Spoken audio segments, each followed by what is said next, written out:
கர்த்தர் உங்களையும் உங்கள் பிள்ளைகளையும் வர்த்திக்க பண்ணுவார். இது என்னன்னா, இது சங்கீதக்காரன் சொல்றான்னு நினைச்சிட்டு இருக்காங்க. இது ஆண்டவர் இந்த உலகத்தை படைக்கும் போது ஆண்டவர் முதல்ல அவரே சொல்றாரு, மனுஷனை என்னைய மாதிரியே நான் உருவாக்க போறேன். அவன் எப்படி இருப்பான்னா, ஆண்டவர் மாதிரியே இருப்பான்னா, என்னுடைய சாயல் இருப்பான். பலுகி பெருகி பூமியை நிரப்பி அதை கீழ்ப்படுத்தி அதை ஆண்டு கொள்ளுங்கள் என்று சொல்லி மனிதனை கர்த்தர் ஆசீர்வதித்தார். அப்ப என்னைய பத்தி ஆண்டவருடைய திட்டம் என்னன்னா, இருக்கிறது மாதிரியே இருக்கிறதுக்காக என்னை ஆண்டவர் அழைக்கவில்லை.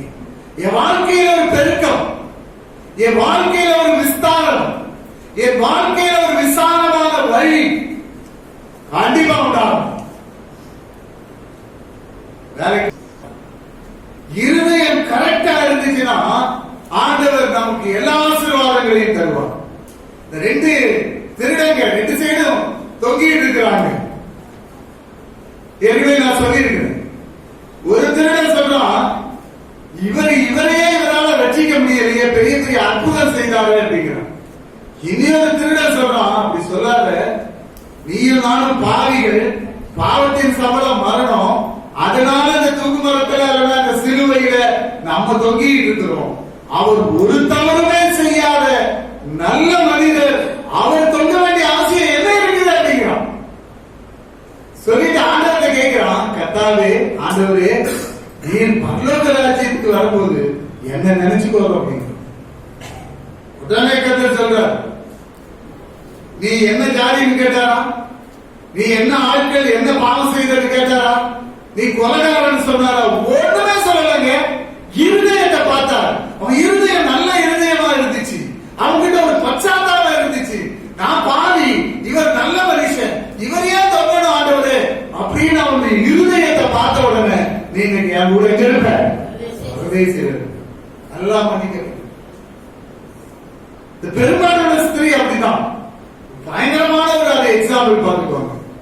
12 வருடம் பெரும்பாலான ஸ்திரீ, கர்த்தர் அவளை பார்க்கவே இல்லை, யாருமே தெரியாது. ஆக்சுவலி அவர் வேற வழியே போகணும், அந்த வழியே வருவார். கேள்விப்பட்டால் விசுவாசித்தால் ஊந்து வந்திருப்பா. பயங்கரமான கூட்டம். தொட்ட மாத்திரத்திலே அவள் சரீரத்திலே ஆரோக்கியம் அடைந்ததை உணர்ந்தான்.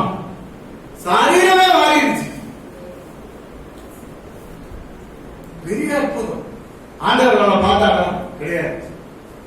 ஆண்டவருக்கு தெரியும் உங்க மனது எப்படி இருக்கு, உங்க இருதயம் எப்படி இருக்கு, எப்படி உட்கார்ந்து இருக்கீங்கன்னு ஆண்டவருக்கு தெரியும். ஏசாயா தீர்க்கதரிசி சொல்லும்போது சொல்லுகிறான், என் ஜனங்கள் தங்களுடைய உதடுகளால் என்னை துதிக்கிறார்கள், இருதயமோ வேற எங்கேயோ இருக்குது அப்படிங்கிறான். இருதயம் தேவனோடு கூட இருந்துச்சுன்னா எங்கேயோ போயிருவீங்க. ஜெபம் அதுதான். நான் ஆண்டவரோட பேசணும், ஆண்டவர் என் கூட பேசணும். நான் சபையில வந்து உட்கார்ந்து ஆராதித்து இருக்கிறேன்னா ஆண்டவர் என் கூட பேசணும், நான் ஆண்டவரோட பேசணும். வேதம் சொல்லுகிறது, மாப்பிசையின் தொட்டியை நான் ஆசீர்வதிப்பேன், அப்பத்தையும் தண்ணீரையும் நான் ஆசீர்வதிப்பேன். அதனால எனக்கு வியாதி வராது, ஒரு ஆயுசு நாட்கள் பூரணப்படும். இது எனக்கு நடக்கணும் ஆண்டவரே, என் வாழ்க்கையில நடக்கணும், என் குடும்பத்தை பெருக்குங்க ஆண்டவரே. நானும் என் மனைவியும், பிள்ளைகள் வருது, பிள்ளைகளுக்கு கல்யாணம் பண்றோம், பிள்ளைகளுக்கு பிள்ளைகள் வருது. இந்த ஜெனரேஷன் மொத்தம், என்னுடைய சந்ததி மொத்தம் இயேசுவை ஆராதிக்கிற சந்ததியா மாறணும் ஆண்டவரே. எங்க மூலமா அநேக ரட்சிக்கப்படணுங்க தாவே. என்னைய ஒரு தேவ சேவையா மாற்றுங்க ஆண்டவரே. பெருக்கம் எங்க பார்த்தாலும் ஆண்டவர் பைபிள் எழுதி வச்சிருக்காங்க. ஆரம்பமே எப்படி ஆரம்பிக்கிறாரு? பருகி பெருகி பூமியை நிரப்பி அதை கீழ்ப்படுத்தி ஆண்டு கொள்ளுங்கிறார். ஆபிரகாமை கூப்பிடுறாரு, எனக்கு பிள்ளையே இல்லை அப்படிங்கிறான். வாழை கூப்பிடுறாரு, பாரு நட்சத்திரத்தை பாரு, என்ன முடியுமா அவனுக்கு? என்ன முடியாதுல்ல, ஒரு சந்ததி அப்படி இருக்குங்கிறார். பெருக்கம், பெருகப்படுகிற தேவன். நம்ம எப்படி என்னென்ன செய்ய நமக்கு திராணி இருக்கிறதுங்கிறது யாருக்கு தெரியுமா? ஆண்டவருக்கு தெரியும். அதை அனுசரிச்சு தருவான். இப்ப அவன் என்ன பண்றான்னா, ஒருத்தர் கூப்பிட்டு இந்தாயா 5 தாளந்து வச்சுக்கோன்னு கொடுக்குறார். இன்னொருத்தரை கூப்பிட்டு 2 தாளந்து கொடுக்கிறார். இன்னொருத்தரை கூப்பிட்டு 1 தாளந்து கொடுக்கிறார். கொஞ்ச நாள் போச்சு, திரும்ப அவர் வருகிறார். இவங்கிட்ட வந்து கேட்க வரும்போது ஒருத்தன் 5 தாளந்து வாங்கினவன் என்ன செய்தான்னா, அதை கொண்டு போய் 10 தாளந்தா மாத்திட்டான். ஒரு பெரிய பெருக்கம். 5 எப்படி மாறிடுச்சு, 10 மாறிடுச்சு. உடனே ஆண்டவர் அவனை பார்த்து சொல்றாரு பாருங்க, அவங்க தான் ஆண்டவர் சொல்றார், எஜமான் அவனை பார்த்து, நல்லது உத்தமமும் உண்மையுமான ஊழியக்காரரே, கொஞ்சத்துல நீ உண்மையாயிருந்தாய், உன்னை நான் அநேகத்திற்கு அதிகாரியாய் மாற்றேன் வைப்பேன், என்னுடைய சந்தோஷத்துக்குள் நீ பிரவேசி. ஆண்டவர் எனக்கு 2 பிள்ளைகளை கொடுத்திருக்கிறான்னா அதுக்கு நான் உண்மையா இருக்கிறேன்னா, கர்த்தர் எனக்கு ஒரு வேலையை கொடுத்திருக்கிறான்னா அதுக்கு நான் உண்மையா இருக்கிறேன்னா, கர்த்தர் எனக்கு ஒரு நல்ல சபையை கொடுத்திருக்கிறான்னா அதுக்கு நான் உண்மையா இருக்கிறேன்னா, ஆண்டவர் வரார், நாளைக்கு வரார். மனுஷகுமாரன் வரும் நாளையாவது நாளிகையாவது நீங்கள் அறியாத இருக்கிறபடியால் விழித்திருங்கள். இதை சொல்லிட்டு தான் இந்த உவமையை சொல்றாரு.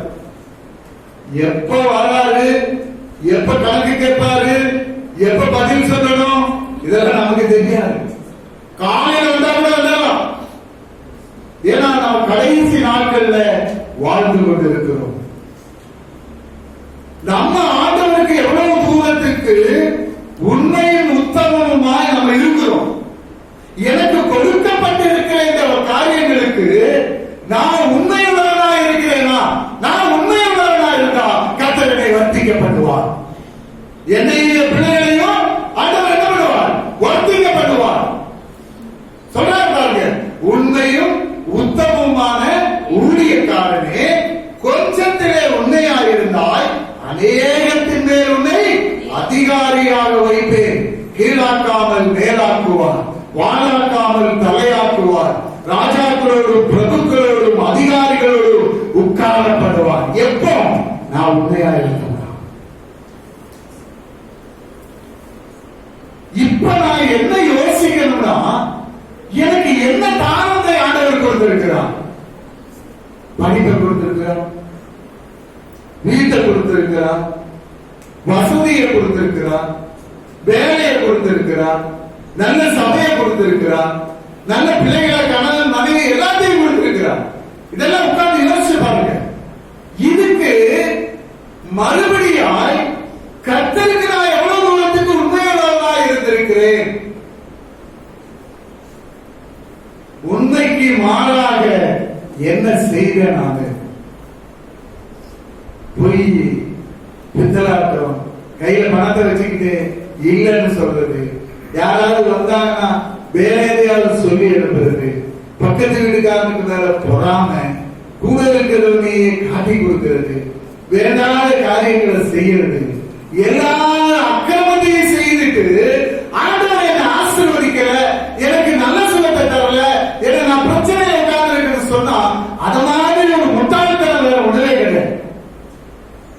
காலை வேளையில கர்த்தர் பேசிட்டு இருக்கிறது, ஆண்டவரே எனக்கு உண்மையுள்ள ஒரு இருதயத்தை தாங்க ஆண்டவரே. நீ கணக்கு கேட்க வரும்போது தைரியமா இந்த ஊழியக்காரன மாதிரி 5 தானத்தை கொடுத்தீங்க ஆண்டவரே, நான் 10 வாங்குறேன் ஆண்டவரே, சந்தோஷமா உங்க முன்னாடி இருந்து சொல்ல எனக்கு முடியணும் ஆண்டவரே. 2 பிள்ளைகளை கொடுத்தீங்க ஆண்டவரே, நல்ல படிக்க வச்சேன், நல்ல வார்த்தைகளை சொல்லி கொடுத்தேன், சபைக்கு கூட்டிட்டு போனேன், என் பிள்ளைகள் இப்போ உங்களுடைய வார்த்தைக்கு கீழ்ப்படிந்து ஊழியம் பண்ணுகிற நல்ல பிள்ளைகளா இருக்காங்க ஆண்டவரே. இந்த ஆண்டவரே உங்க கையில கொடுக்கிறேன்னு சொல்லி கொடுக்க என்னால முடியுமா? முடியும். நல்ல வேலையை கொடுத்தீங்க ஆண்டவரே. இந்த வேலை செய்யற இடத்துல நான் எவ்வளவு தூரத்துக்கு கர்த்தருக்கு உண்மையா இருக்கிறேன்? என்னுடைய சுப்பீரியருக்கா இல்ல பாசுக்கா இல்ல, தேவனுக்கு உண்மையா நான் எவ்வளவு தூரத்துக்கு இருக்கிறேன்?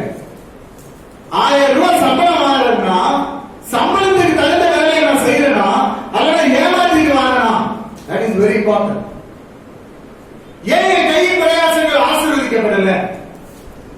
எனக்கு அதுல உண்மை இருக்கா? உண்மையா இருந்தோம்னா எங்கேயோ போயிடுவோம். கர்த்தரை நோக்கி பார்க்கணும். எல்லாம் எனக்கு அவர் தான், எல்லாம் அவர் தான். அவர் பாதுகாத்துக் கொள்வார், அவர் வழி நடத்துவார். கொரோனா வந்துச்சு, பிள்ளைகளும் போய் அப்பா அம்மாவை பார்க்க மாட்டேங்கிறான். பக்கத்துல போனா எனக்கு வந்து நம்ம பயப்படுறான். பொண்டாட்டி புருஷன் பக்கத்துல போக மாட்டேங்கிறான். போய் மாத்திரை கொடுத்த நான் போனோம்னா எனக்கு அது வந்து ஒட்டிக்கணும் அப்படின்னு சொல்லி தெரியாத ஆஸ்பத்திரியில கொண்டு போய் ஆம்புலன்ஸ்ல ஏற்றி விடுறதும் சரி, வீட்டுல உட்கார்ந்து இருக்காங்க. என்ன அநியாயம் பாருங்க. யார் ஒரு வியாதியை பார்த்து சொந்த மனைவி சொந்த அப்பா பிள்ளைங்க எல்லாருமே வேண்டாம்னு சொல்றாங்கன்னா எந்த உலகத்துல நம்ம வாழ்ந்து கொண்டு இருக்கிறோம்? யாரும் உதவி செய்ய மாட்டாங்க. கர்த்தர் ஒருத்தர் தான் நாம் உதவி செய்யணும். அவர் கூட வருவார், அவர் தொட்டு சமமாக்குவார். ஜெபம் பண்ணும்போது சொல்றாரு, என் நாமம் தரிக்கப்பட்ட என்னுடைய ஜனங்கள் தன்னுடைய பொல்லாத வழிகளை விட்டு விலகி. நீ என்னுடைய ஜனம்தான், என் நாமம் உனக்கு தரிக்கப்பட்டிருக்குது, நீ என்னுடைய சொந்த குமாரன். ஆனாலும் நான் உன்னை ஆசீர்வதிக்கணும்னா, ஓ மூலமா இந்த தேசத்துக்கு நன்மை உண்டாகணும்னா, இல்லைன்னா ஓ மூலமா உன்னுடைய சபையை பெருக பண்ணணும்னா நீ என்ன பண்ணணும்? பொல்லாத வழிகளை விட்டு நீ திரும்பணும். அதுதான் இங்க சொல்ற. நான் உன் பேர்ல எப்படி இருக்கிறேன்னா, நன்மை செய்யறதுக்கு என்னுடைய மனது ஏங்கி கொண்டிருக்கிறது. எப்படி என் பிள்ளைக்கு நன்மை செய்யலாம்? ஆனா நான் நன்மையை பெற்றுக்கொள்ள பார்த்தவரானா இருக்கிறனா? இருக்கணும்னா நான் ஏற்கனவே சொன்ன மாதிரி என்னுடைய இருதயம் சுத்தமா இருக்கணும். நான் தேவ சித்தத்தின்படி செய்யணும். நான் மற்ற என்னுடைய அயலான மன்னிக்கணும். நான் இயேசுவின் நாமத்தில் ஜெபிக்கணும். என்னுடைய பொல்லாத வழிகளை விட்டு நான் விலகணும். இதெல்லாம் செய்யணும்னா என்னுடைய ஜெபம் அப்பவே கேட்கப்படும். நல்ல சோதனை கொடுத்திருக்காரு, வேலை கொடுத்திருக்காரு, எல்லாம் கொடுத்திருக்காரு.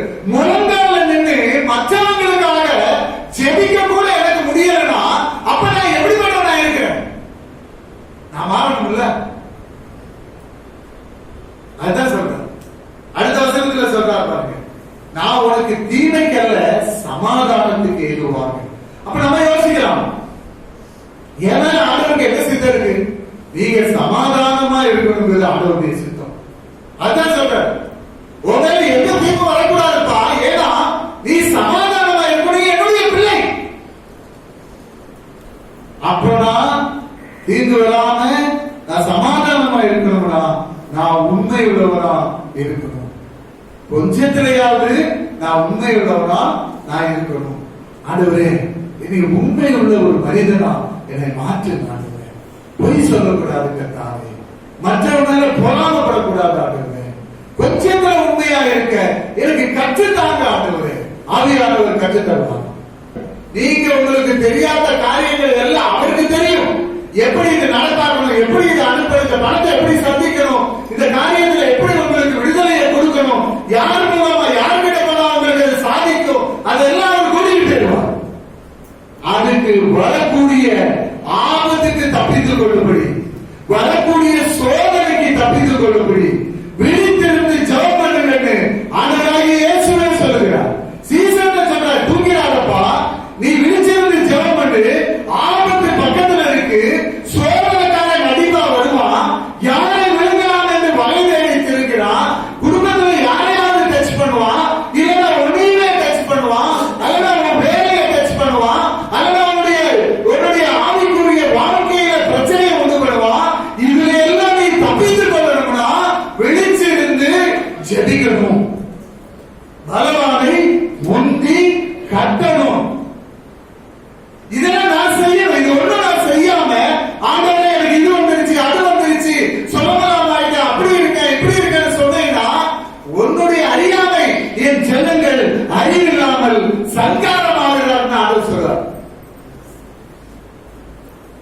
காலம் சமீபித்து எப்படியெல்லாம் ஊழியம் பண்ண நினைக்கிறீங்களோ அப்படியெல்லாம் பண்ணுங்க.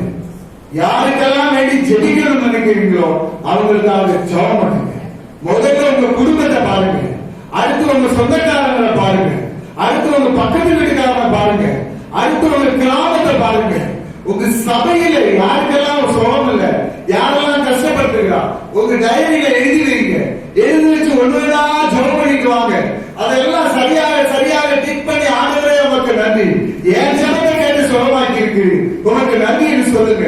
இப்படியே நீங்க பண்ணிட்டு இருந்தீங்கன்னா இது ஒரு பெரிய ஊழியமா மாறிடும். உங்களை ஆண்டவர் வேற லெவலுக்கு கொண்டு போயிருவாங்க. அல்லேலூயா.